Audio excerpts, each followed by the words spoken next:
यही है तमन्ना, बने बाबा तुम सा, चले साथ घर को, घड़ी ऐसी आए। यही है तमन्ना, बने बाबा तुम सा, यही है तमन्ना, बने बाबा तुम सा, चले साथ घर को, घड़ी ऐसी आए। हमें तो वतन की बहुत याद आए, हमें तो वतन की बहुत याद आए।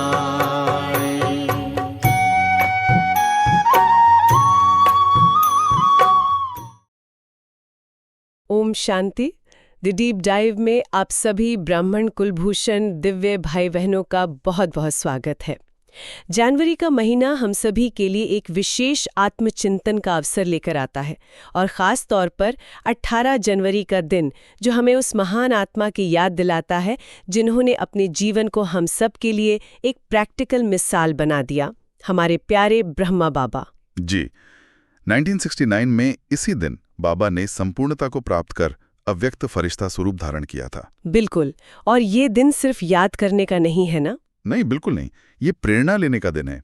ये हमें एक विश्वास दिलाता है कि साधारण मनुष्य से देवता और फिर फरिश्ता बनना, ये कोई काल्पनिक बात नहीं है। ये एक जीती जागती हकीकत है। एक जीती जागती हकीकत है जिसका प्रमाण ब्रह्मा बाबा का अपना जीवन है। हम सब अक्सर कहते हैं हमें ब्रह्मा बाप समान बनना है, लेकिन ये सिर्फ एक नारा तो नहीं हो सकता। ये एक मंजिल है। सही कहा। और किसी भी मंजिल तक पहुंचने के लिए एक रास्ते की, एक नक्शे की जरूरत होती है। तो सवाल यही है कि ब्रह्मा बाबा का वो नक्शा क्या था? उनके वो कर्म रूपी कदम कौन से थे जिन्हें हम अपने जीवन में फॉलो कर सकें? देखिए, इसी सवाल का जवाब देने के लिए बाबा के जीवन के सार के रूप में 18 कदम या कहिए 18 गुण सामने रखे गए हैं। जी। और ये कोई नियमों की लिस्ट नहीं है, नहीं, बल्कि उनके व्यक्तित्व और उनके रोजमर्रा के जीवन का प्रैक्टिकल जीवन का निचोड़ है। तो आज इस पर गहराई से बात करते हैं। अवश्य। तो ये 18 कदम हैं क्या? जब मैंने पहली बार ये लिस्ट देखी तो ये बहुत लंबी लगी। क्या इन्हें समझने का कोई आसान तरीका है? बहुत अच्छा सवाल है। ये 18 कदम दरअसल एक संपूर्ण जीवन शैली का नक्शा है। इन्हें एक एक करके रटने के बजाय अगर हम इन्हें कुछ हिस्सों में बांटकर देखें तो ये समझना बहुत आसान हो जाता है। अच्छा, कैसे? हम इन्हें 4 मुख्य श्रेणियों में देख सकते हैं। पहला, आंतरिक स्थिति यानी हमारी फाउंडेशन। दूसरा, उस स्थिति का बाहरी प्रकटीकरण। तीसरा, हमारा व्यवहार और दृष्टिकोण। और चौथा, आध्यात्मिक शक्तियों में महारत।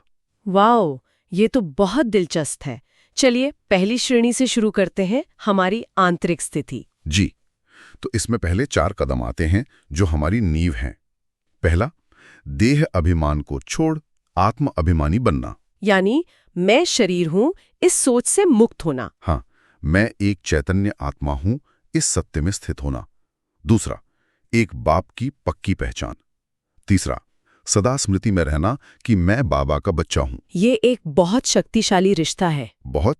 और चौथा, सदा योग युक्त स्थिति, यानी मन बुद्धि से निरंतर उस एक परमात्मा से जुड़े रहना।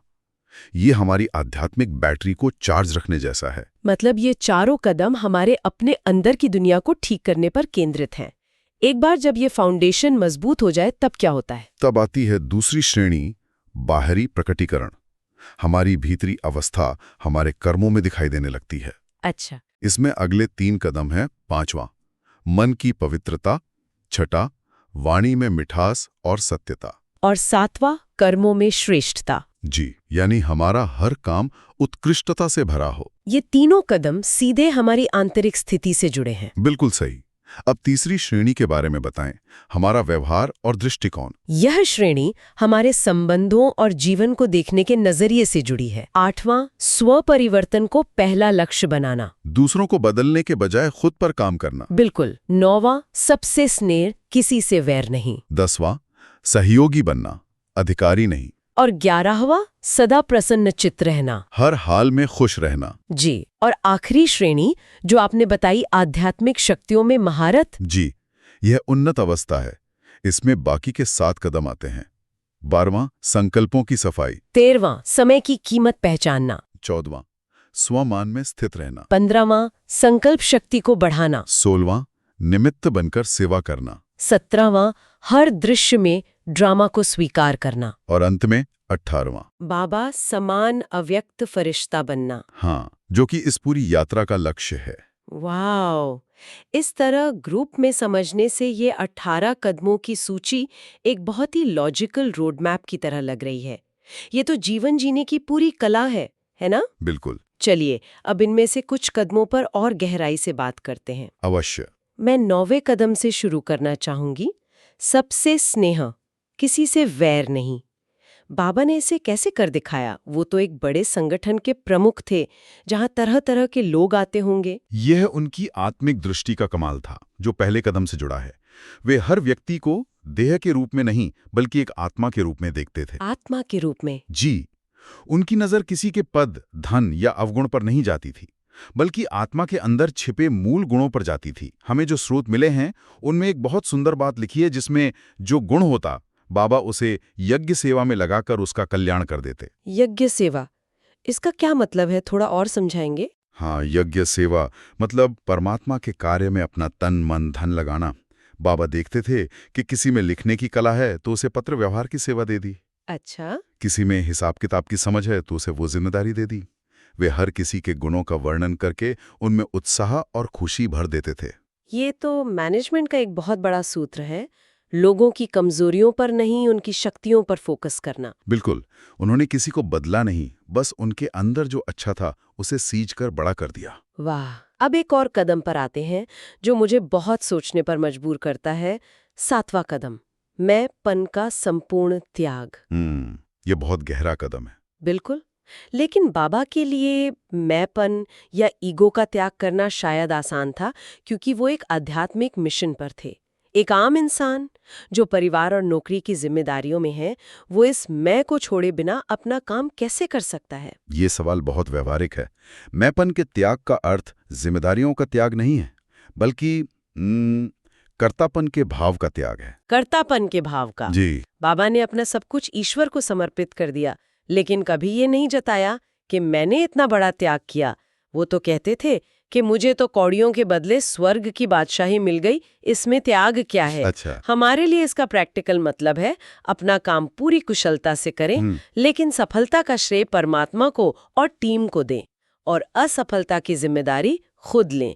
मैंने किया की जगह मुझसे निमित्त बन करवाया गया, ये भाव ही मैंपन का त्याग है। तो मैंपन का त्याग करने से व्यक्ति अंदर से हल्का हो जाता है। बिल्कुल। निश्चिंत और अडोल। और शायद यही हल्कापन उसे सागर जैसी गंभीरता देता है, जहां बाहरी उथल पुथल का असर नहीं होता।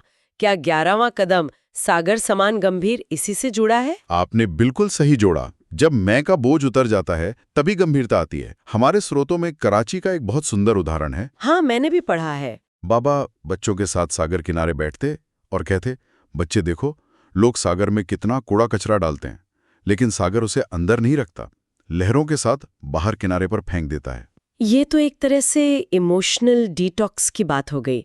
क्या हम कह सकते हैं कि बाबा उस समय हमें एक तरह की मेंटल हाइजीन सिखा रहे थे? निश्चित रूप से। वे यही समझाते थे कि हमारा स्वभाव भी ऐसा होना चाहिए।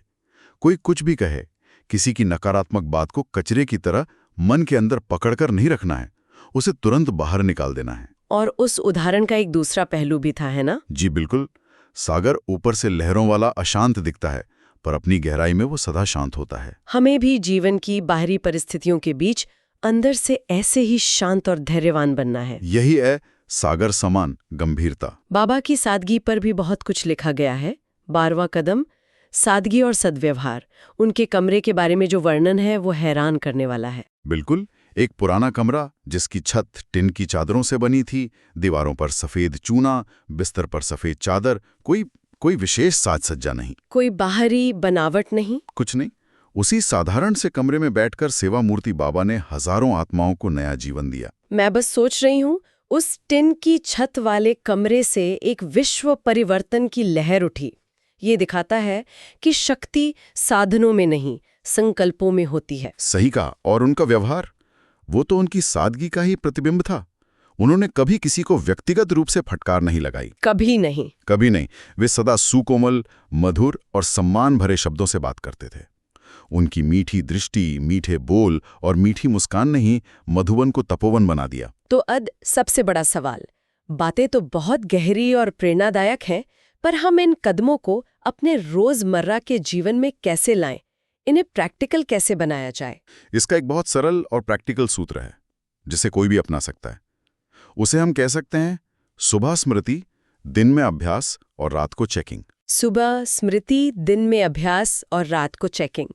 इसे थोड़ा और विस्तार से समझाइए। सुबह उठते ही 5 मिनट निकालकर ये स्मृति पक्की करें कि मैं एक शक्तिशाली आत्मा हूं, मैं बाबा का बच्चा हूं। आज मैं जैसे वाणी में मिठास का अभ्यास करूंगी या करूंगी। कोई भी एक कदम। हाँ, कोई भी एक। फिर दिन भर में जब भी मौका मिले उस एक कदम को अभ्यास में लाने की कोशिश करें। और रात को सोने से पहले सिर्फ 2 मिनट के लिए चेक करें कि आज मैंने कितना प्रयास किया, कहाँ सफल हुआ, कहाँ चूक गया। बस। ये तो एक 1 स्टेप अ वीक चैलेंज जैसा है। आप ऐसा कह सकते हैं। ये छोटा सा अभ्यास धीरे धीरे हमारे संस्कारों को बदल देता है। ब्रह्मा बाबा ने परिस्थितियों को नहीं बदला, उन्होंने स्वयं को बदलकर परिस्थितियों पर विजय पाई। मतलब हमें भी दूसरों को बदलने से पहले स्वयं पर काम करना है। बिल्कुल। जो जैसा है उसे स्वीकार करो और स्वयं को जैसा बनना है उस पर काम करो। तो आज इसी विशेष अवसर पर हम सब दिल से ये संकल्प करें कि हम केवल सुनने वाले नहीं, बल्कि ब्रह्मा बाबा के कदमों पर चलने वाले बनेंगे। बिल्कुल। आज अपने आप से कुछ सवाल पूछने का दिन है। पहला सवाल, आज चर्चा किए गए 18 कदमों में से कौन सा एक कदम है जिसे मैं इसी सप्ताह अपने जीवन में अभ्यास में लाना शुरू कर सकता या सकती हूँ? और दूसरा सवाल क्या हो सकता है? दूसरा सवाल, मेरे दैनिक कर्मों में, चाहे वो घर पर हो या ऑफिस में, मैंपन कहाँ-कहाँ सामने आता है और मैं उसे निमित्त भाव से कैसे बदल सकता हूँ या सकती हूँ? इन सवालों पर चिंतन करना ही पुरुषार्थ की पहली सीढ़ी है। जी। और चलिए इस गहरी चर्चा को कुछ दृढ़ संकल्पों के साथ समाप्त करते हैं। ये संकल्प हमें शक्ति देंगे। मन ही मन इन्हें दोहराएं। मैं एक आत्म अभिमानी आत्मा हूँ, ये देह नहीं। बाबा मेरे साथ हैं, हर कदम पर मेरी शक्ति है। मैं ब्रह्मा बाप समान फरिश्ता स्वरूप बन रही हूँ या बन रहा हूँ। ये संकल्प हमें दिन भर याद दिलाएंगे कि हमारी यात्रा का लक्ष्य क्या है। बिल्कुल। याद रखें, ब्रह्मा बाबा आज भी अव्यक्त रूप में हमें कह रहे हैं, बच्चे, मैंने जो किया वो तुम भी कर सकते हो।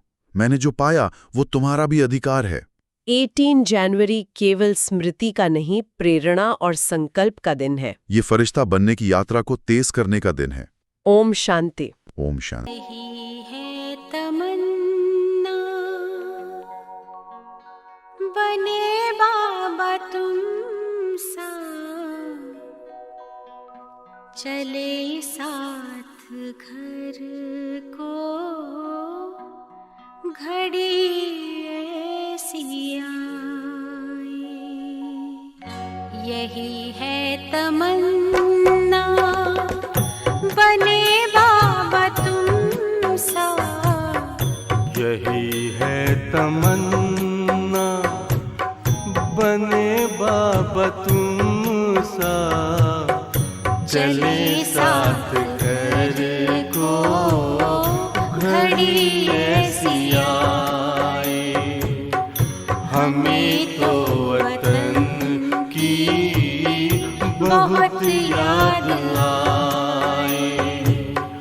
हमें तो वतन की बहुत याद आए।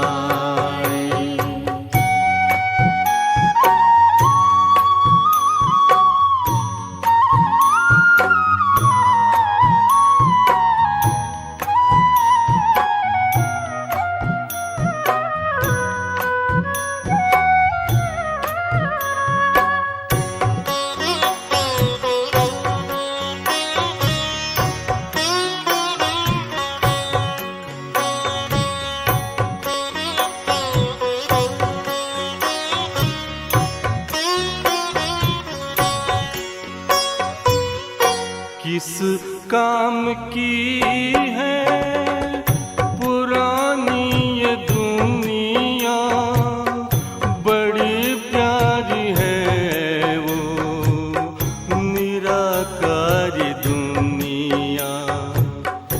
विदेही बनेंगे प्रभु संग चलेंगे, परम शांति आनंद अनुभव करेंगे।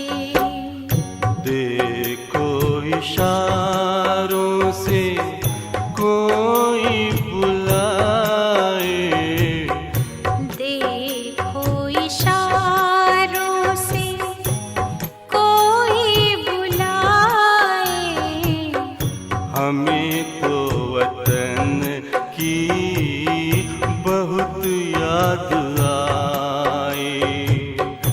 हमें तो वतन की बहुत याद आए।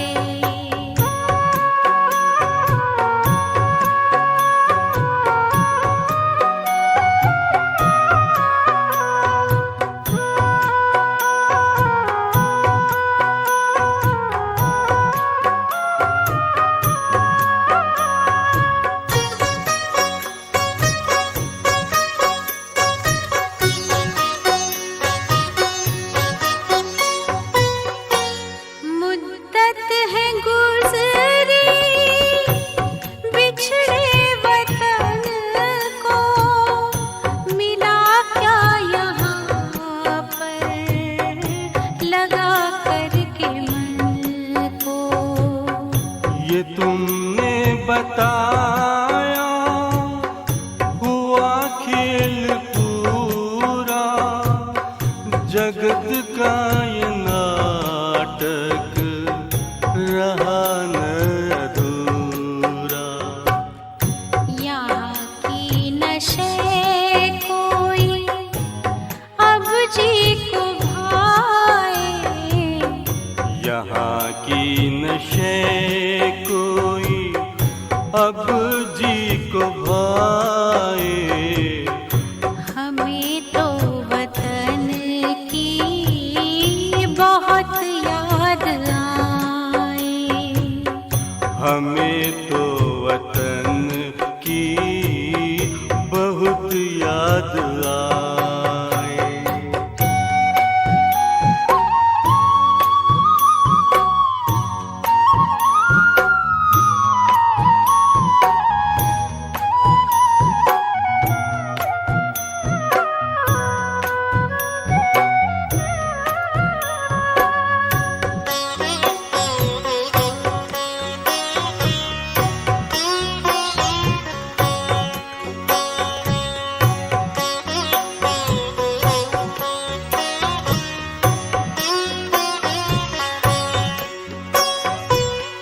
यादों में बाबा तेरे मन मगन हो, भूला हो संसार, भूला ये तन हो।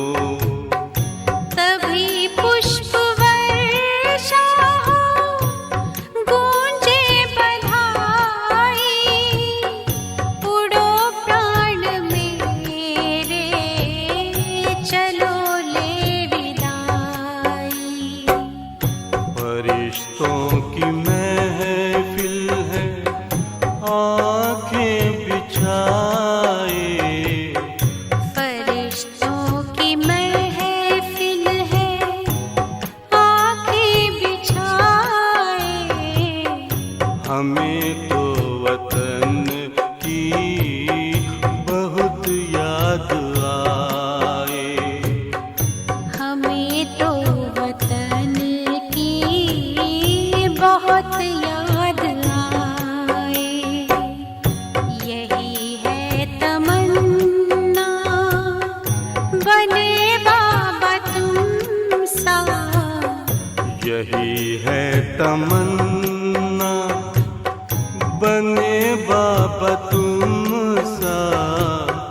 चले साथ घर को घड़ी ऐसी हमें तो वतन की बहुत याद आए, हमें तो वतन की बहुत याद आए।